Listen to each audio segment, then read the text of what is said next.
अंजलि आज बहुत ज़्यादा खुश थी। उसकी नई ज़िंदगी की शुरुआत थी आज। शादी की सारी रस्में ख़त्म हो गई थी और अंत में एक वेडिंग पार्टी ऑर्गेनाइज की गई थी।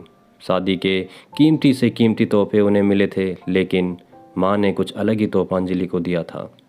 माँ ने अंजलि को एक नई बैंक की पासबुक दी और कहा, बेटा, यह सेविंग अकाउंट मैंने तुम्हारे नाम पर खोला है और इसमें 1 लाख जमा कर दिए हैं। माँ ने आगे कहा, मेरी प्यारी बेटी, इस पासबुक को लो और इसे अपनी शादी की उन खूबसूरत यादों की तरह रखो जो तुम्हें ज़िंदगी भर याद रहेगी।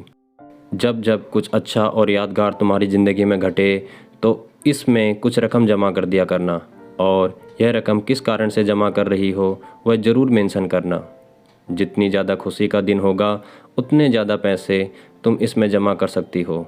पहली राशि मैंने तुम्हारे लिए जमा कर दी है।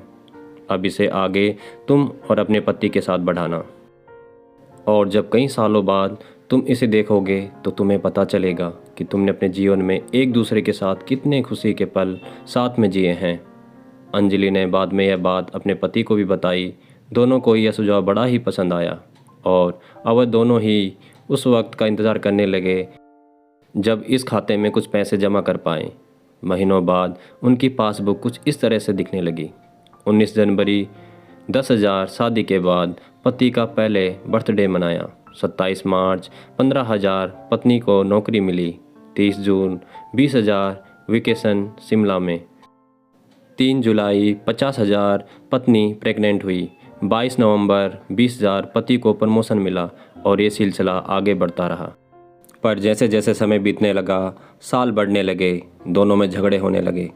छोटी छोटी बातों पर वे अक्सर एक दूसरे के साथ बहस करते, कभी कभी बिना बात के ही झगड़ा करने लगते। धीरे धीरे दोनों के बीच बातें बंद हो गई। वह दोनों ही अब अपने शादी के फैसले पर पछताने लगे। दोनों को ही ऐसा लगने लगा कि उन्होंने दुनिया के सबसे घटिया इंसान से शादी की है।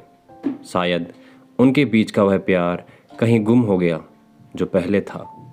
एक दिन अंजलि ने अपनी माँ से बात की, माँ, अब हम साथ नहीं रह सकते। हम दोनों ने ही यह फैसला लिया है कि अब तलाक लेकर अलग हो जाएं। मुझे समझ में नहीं आ रहा कि मैंने ऐसे इंसान के साथ शादी करने का फ़ैसला कैसे लिया था। उसकी माँ ने कहा, बिल्कुल, इसमें कोई बड़ी बात नहीं है। तुम वही करो जो तुम्हारा दिल कहता है।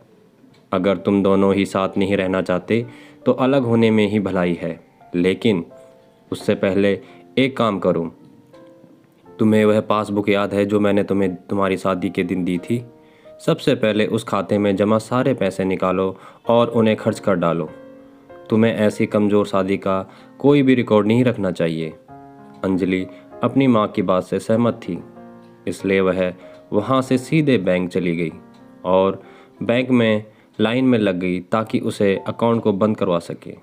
जब वह लाइन में खड़े होकर इंतज़ार कर रही थी, तब उसने एक नज़र उस पासबुक के अंदर लिखे रिकॉर्ड्स पर डाली। उसने पढ़ा और पढ़ा और पढ़ती गई। वह सारी खुशियाँ, आनंद के पल जो उसने अपने पति साथ जिए थे, सब उसकी आंखों के सामने आ गए और उसकी आंखों में आंसू आ गए। वह तुरंत वहाँ से निकल अपने घर पहुँची।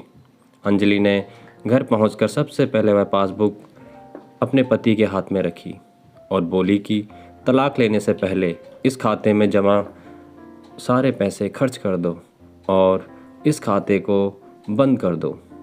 अगले दिन पति बैंक गया और खाता बंद कराने के लिए लाइन में लगा। जब वह लाइन में अपना नंबर आने का इंतज़ार कर रहा था, उसने एक नज़र उस पासबुक पर डाली।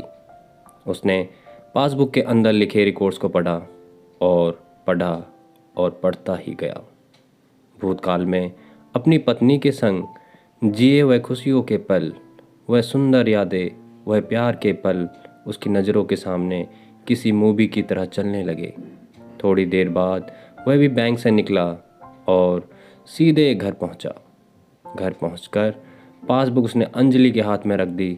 अंजलि ने जब उस पासबुक को खोलकर देखा तो उसमें एक नई एंट्री 10 लाख की थी और उसके कारण के रूप में लिखा था, यह वह दिन है जब मुझे यह एहसास हुआ कि मैं तुमसे कितना प्यार करता हूँ, और यह भी कि तुमने मेरी ज़िंदगी में कितनी खुशियाँ लाई है। वह दोनों एक दूसरे के गले लग गए, खूब रोए और उन्होंने उस पासबुक को संभाल कर तिजोरी में रख दी।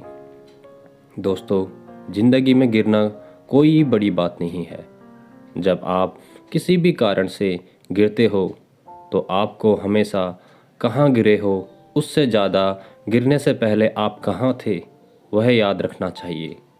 गलतियों को सुधार कर आगे बढ़ने का नाम ही तो ज़िंदगी है। दोस्तों, उम्मीद करता हूँ कि आपको ये कहानी पसंद आई होगी।